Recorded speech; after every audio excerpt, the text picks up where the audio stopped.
In the first part, we show they touch each other internally. How to verify they touch each other internally? Let us draw the figure. You take the two circles which touch internally. This is the center of the first circle, and you take another circle so that it touch internally. So take the second circle. This is the center of the second circle. Now this is the point of contact.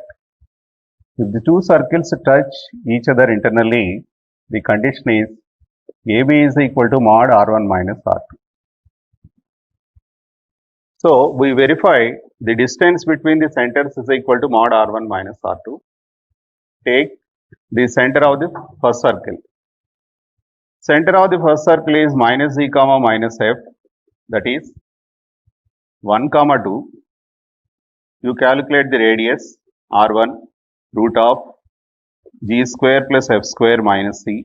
Root of g square means 1 whole square, 1 plus 4 minus of minus 20, that is root 25 equal to 5. Like that, we find the center of the second circle, that is b is equal to same formula minus z comma minus f minus 3 comma minus 1, and radius is root of g square plus f square minus c.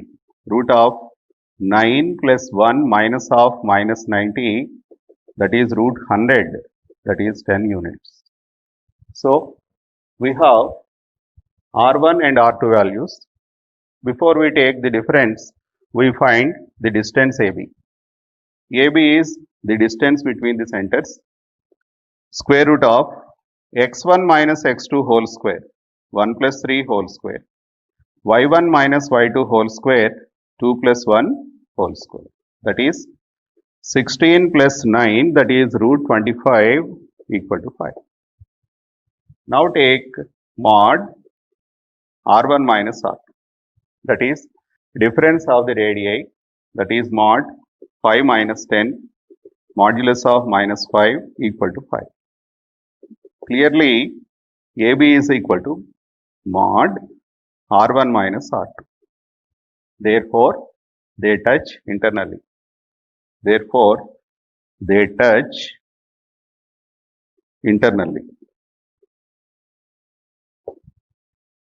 It completes the first part. Also find the point of contact. So, to find the point of contact from the figure, what I do is, I extend this line joining the centers. Then A, B and P will lie on the same line.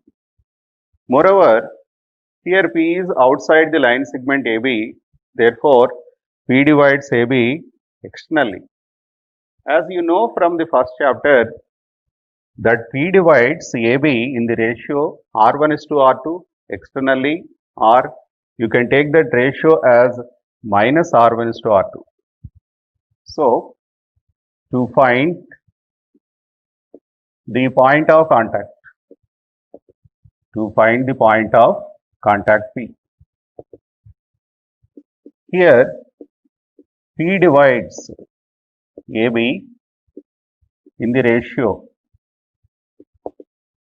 R1 is to R2 externally. So, you calculate R1 is to R2. So, R1 is to R2 is nothing but 5, R1 is 5 and R2 is 10, that is 1 is to 2 externally. Or you can write the same thing as simply minus 1 is to 2.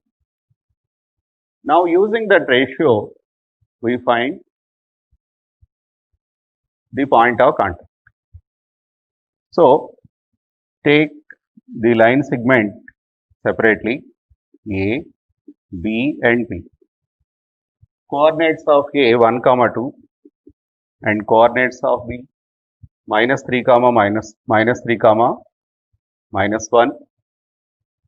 So, the ratio is 1 is to 2 externally. So, I take 1 is to 2 externally. Call the first point as x1, y1 and the second as x2, y2. You apply external division. Therefore, P is equal to mx2 minus nx1 by m minus n. Then my2 minus ny1 by m minus n. So, substitute the values. Here, I am taking m is to n here. M is 1 and x2 is minus 3 minus n 2 into x1. x1 is 1 divided by m minus n 1 minus 2. Then my2 1 into y2 is minus 1 minus ny1 n is 2 into y1 is 2 divided by m minus n 1 minus 2. Therefore, minus 3 minus 2 by minus 1 minus 1 minus 4 by minus 1. So, which is equal to minus 5 by minus 1 minus 5 by minus 1, that is 5 comma 5. So, this is the point of contact. Then what he is asking, the equation of the common tangent. Therefore, the equation of the common tangent,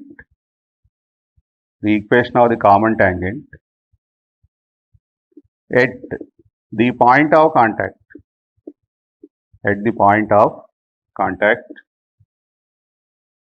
is the equation of the radical axis.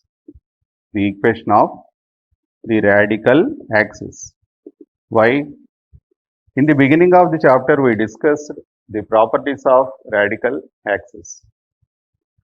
One of those properties is when two circles touch each other, either internally or externally, then the common tangent at the point of contact is the radical axis. So, you apply the radical axis formula s minus s dash is equal to 0. Therefore, minus 2x minus 6x minus 8x minus 4y minus 2y minus 6y minus 20 plus 90 plus 70 equal to 0. Simplify it. 4x plus 3y minus 35 equal to 0 is the equation of the common tangent. Telugu medium వాళ్ళకి ఇచ్చిన రెండు వృత్తాలు అంతరంగా స్పృశిస్తాయని చూపండి అని అంటున్నాడు. అలాగే వాటి యొక్క స్పర్శ బిందువును మరియు స్పర్శ బిందువు వద్ద గల ఉమ్మడి స్పర్శరేఖను కనుగొనుము అని అంటున్నాడు. రెండు వృత్తాలు అంతరంగా స్పృశించినప్పుడు మనం ఏం చూపిస్తామంటే రెండు వృత్తాల మధ్య దూరం వ్యాసార్థాల భేదానికి సమానం అని చూపిస్తాం. అంటే AB is equal to mod R1 minus R2 అని. ఈ నియమాన్ని సరిచూడటానికి మొట్టమొదట రెండు వృత్తాల కేంద్రాలు వ్యాసార్థాలు కనుక్కొని రెండు వృత్తాల కేంద్రాల మధ్య దూరం వ్యాసార్థాల భేదం కనుక్కుంటే AB is equal to mod R1 minus R2 మనకు వచ్చింది. తర్వాత పాయింట్ ఆఫ్ కాంటాక్ట్ కనుక్కోండి అంటున్నాడు. పాయింట్ ఆఫ్ కాంటాక్ట్ అంటే స్పర్శ బిందువు. ఈ స్పర్శ బిందువు కనుక్కోవడానికి మనం కంపల్సరీగా డయాగ్రామ్ గీసుకోవాలి. డయాగ్రామ్ నుంచే మనకి అది ఏ నిష్పత్తిలో విభజిస్తోంది అని తెలుస్తుంది. కాబట్టి ఇక్కడ ఇచ్చిన రెండు వృత్తాలు అంతరంగా స్పృశిస్తాయని తీసుకున్నప్పుడు ఈ P అనేది స్పర్శ బిందువు అవుతుంది. అంతరంగా స్పృశించినప్పుడు P అనేది బాహ్యంగా ABని బాహ్యంగా విభజిస్తుంది. కాబట్టి మనకు తెలిసిన సూత్రాన్ని అప్లై చేస్తే మనకి స్పర్శ బిందువు 5,5 అని వచ్చింది. తర్వాత స్పర్శ బిందువు వద్ద గల ఉమ్మడి స్పర్శరేఖ సమీకరణాన్ని కనుక్కోండి అని అంటున్నాడు. మూలాక్షానికి ఉన్న ధర్మాల్లో ఒక ధర్మాన్ని వాడుకుంటే కావలసిన స్పర్శరేఖ అనేది మూలాక్ష సమీకరణం అవుతుంది. అది s minus s dash is equal to 0, 4x plus 3y minus 35 equal to 0 మనకు కావలసిన స్పర్శరేఖ సమీకరణం. Let us discuss one important concept which we discussed in first year, that is, if you take two intersecting lines, let us say L1 equal to 0 and L2 equal to 0 are two intersecting lines. they are intersecting at this point. Now, through this point of intersection, you can draw infinitely many lines. For example, you can take a line like this. This is a line passing through this point of intersection.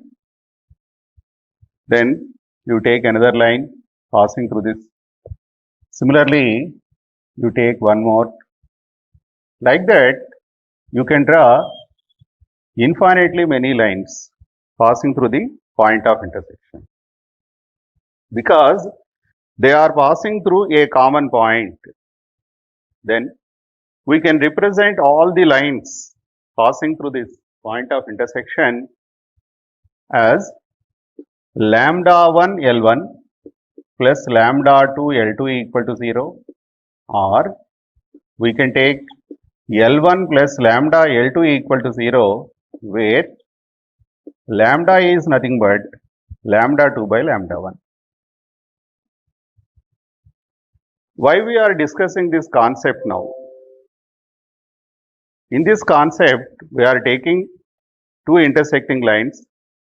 In place of two intersecting lines, now I take two intersecting circles. Now I take two circles which are intersecting. This is the first circle and it is the second circle. Now the two circles are intersecting at this point. Now, through these 2 points of intersection, we can draw infinitely many circles. For example, you can take a circle passing through the 2 points of intersection, or you can take another circle passing through the point of intersection. Like that, we can draw many circles passing through the points of intersection. You take one more circle. This is the circle passing through the points of intersection. What I want to conclude is, if you denote the first circle as S is equal to 0 and the second circle as S dash is equal to 0, then all the circles passing through the points of intersection of two circles are denoted by lambda 1 S plus lambda 2 S dash is equal to 0. Or you can write S plus lambda S dash is equal to 0, where lambda is nothing but lambda 2 by lambda 1. So the purpose of discussing the previous concept is, by comparative study you can remember so many points. I am comparing L1 plus lambda L2 equal to 0 equation with S plus lambda S dash is equal to 0. The common point or the common concept in these two is, here the lines are passing through a common point. Here the circles are passing through two common points P and Q. Instead of going through the proof of this theorem on circles, we take the statement like this. When S is equal to 0 and S dash is equal to 0 are two circles which are intersecting at two different points, then infinite number of circles passing through the points of intersection can be taken in the form S plus lambda S dash is equal to 0. Or we can take another form also, S plus lambda L is equal to 0 also. What is this? S plus lambda L equal to 0 also. Suddenly I am writing S plus lambda L. Previously it is S plus lambda S dash. Let us take two intersecting circles. This is the first circle, S is equal to 0. Take the second circle, S dash is equal to 0. These are intersecting at the 2 points P and Q. When two circles are intersecting, then their common chord is the radical axis. So this is the common chord passing through the points of intersection, that is the radical axis.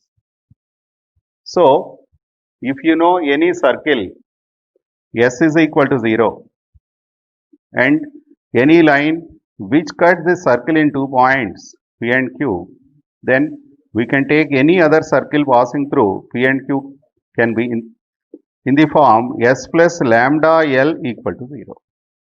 S plus lambda L equal to 0. So, finally what we conclude, if we have two circles which are intersecting at 2 points, that is the given data is two intersecting circles, then any circle passing through the points of intersection or infinite number of circles passing through the points of intersection can be taken as S plus lambda S dash is equal to 0, or you can take S plus lambda L equal to 0. How? Using the two circles you can find the radical axis. So I write where L is equal to 0 is the radical axis.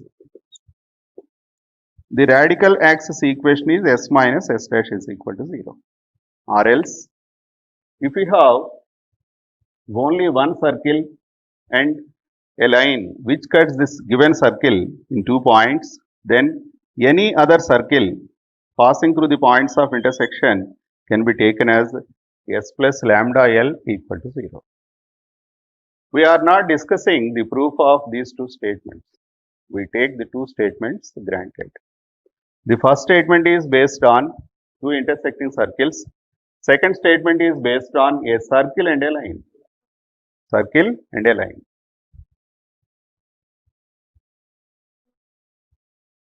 Coming to Telugu medium. మనం first ఇయర్లో ఒక point చదువుకున్నాం. రెండు సరళ రేఖలు కనుక ఒక బిందువు వద్ద ఖండించుకున్నప్పుడు ఆ ఖండన బిందువు గుండా మనం అనంతమైన సరళ రేఖలు గీయచ్చు అని. ఈ అనంతమైన సరళ రేఖలు అన్నింటినీ కూడా λ1 L1 plus λ2 L2 equal to 0 అనే ఫామ్లో కానీ L1 plus λ L2 equal to 0 అనే రూపంలో కానీ మనం చెప్పచ్చు. ఈ ఎగ్జాంపుల్లో ఈ కాన్సెప్ట్లో నేనేం తీసుకుంటున్నానంటే రెండు సరళ రేఖలు ఒక బిందువు వద్ద ఖండించుకుంటే అని. అదేవిధంగా నేను రెండు వృత్తాలని తీసుకుంటున్నాను. అవి ఎటువంటి వృత్తాలు? పరస్పరం ఖండించుకునే వృత్తాలు. ఈ రెండు కూడాను P అండ్ Q అనే బిందువుల వద్ద, P మరియు P, Q అనే బిందువుల వద్ద ఖండించుకున్నప్పుడు ఈ ఖండన బిందువుల గుండా మనం అనంతంగా వృత్తాలను గీయచ్చు. ఈ అనంతంగా ఈ ఖండన బిందువుల గుండా వెళ్ళే ఈ వృత్తాలన్నింటినీ కూడా ఇక్కడ సూచించిన విధంగానే λ1 S plus λ2 S dash is equal to 0 లేదా S plus λ S dash is equal to 0 అని మనం చెప్పచ్చు. ఇక్కడ λ అనేది λ2 బై λ1. కాబట్టి రెండు వృత్తాలు రెండు బిందువుల వద్ద ఖండించుకున్నప్పుడు ఏదేని వృత్తం కానీ ఆ రెండు ఖండన బిందువుల గుండా పోయే అనంతమైన వృత్తాలన్నింటినీ కూడా మనం ఏ రూపంతో సూచిస్తామంటే S plus λ S dash is equal to 0 అని చెప్పచ్చు, లేకపోతే S plus λ L equal to 0 అని కూడా చెప్పచ్చు. ఇక్కడ L అనేది ఏమవుతుందంటే ఈ రెండు వృత్తాల మూలాక్షం అవుతుంది. కాబట్టి మనకి రెండు ఖండించుకునే వృత్తాలు ఇచ్చినప్పుడు వాటి ఖండన బిందువులు గుండా వెళ్ళే వేరొక వృత్తాన్ని S plus λ S dash is equal to 0 అనే రూపంలో తీసుకోవచ్చు, లేకపోతే S plus λ L equal to 0 అనే రూపంలో. అదేవిధంగా మీకు ఒక వృత్తాన్ని ఒక సరళ రేఖని ఇచ్చినప్పుడు ఆ రెండు కూడా P, Q అనే బిందువుల గుండా వెళ్తున్నప్పుడు ఈ P, Q బిందువుల గుండా వెళ్ళే వేరొక వృత్తాన్ని S plus λ L equal to 0 అనే రూపంలో కూడా తీసుకోవచ్చు. వీటికి మనం స్టేట్మెంట్స్ మాత్రమే తీసుకుంటున్నాం, వీటిని మనం ప్రూవ్ చేయటం అనేది లేదు. కాబట్టి ఈ రెండు స్టేట్మెంట్స్ మీరు గుర్తుపెట్టుకోవాలి. In this problem we're going to find the equation of the circle passing through the points of intersection of the circles and the point 1, 2. So let us take the given circles like this. This is the first circle. And you take the second circle. This is the second circle. Let us say S dash is equal to 0. Find the equation of the circle passing through the points of intersection of the given two. Let us say these are points of intersection. You draw a circle through P and Q. This is the circle passing through P and Q. Find the equation of the circle. So it is the required circle passing through the points of intersection of two circles and also through the point 1, 2. So somewhere here I take 1, 2. Just now we have discussed when two circles are intersecting at 2 points P and Q, then any circle passing through P and Q can be taken as S plus lambda S dash is equal to 0 or S plus lambda L equal to 0. So here I take the required circle as S plus lambda S dash is equal to 0. Substitute S.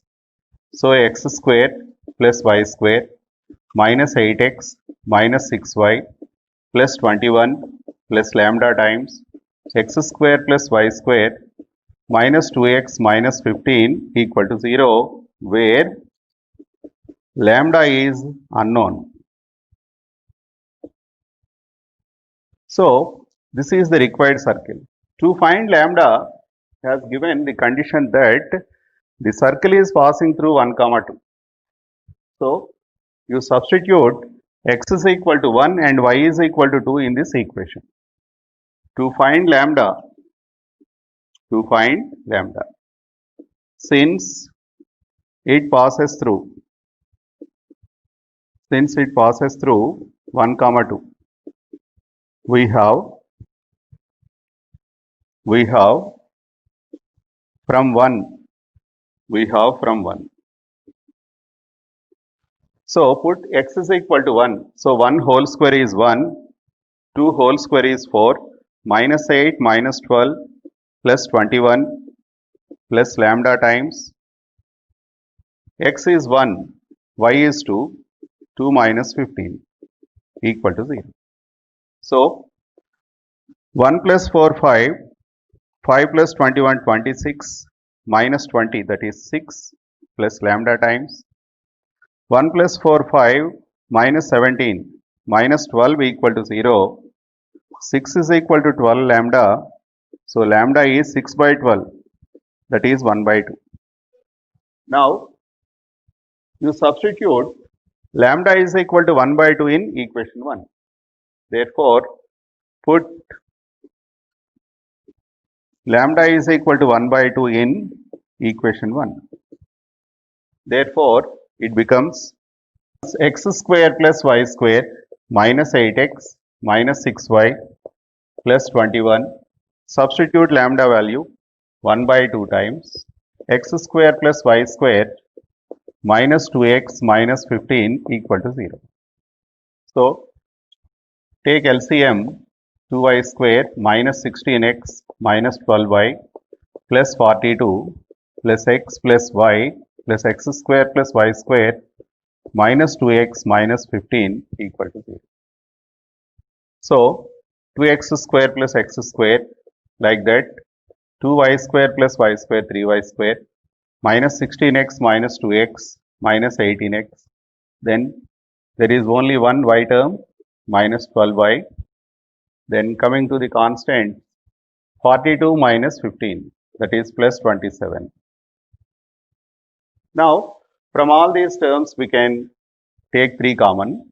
So x square plus y square minus 6x minus 4y plus 9 equal to 0 is the equation of the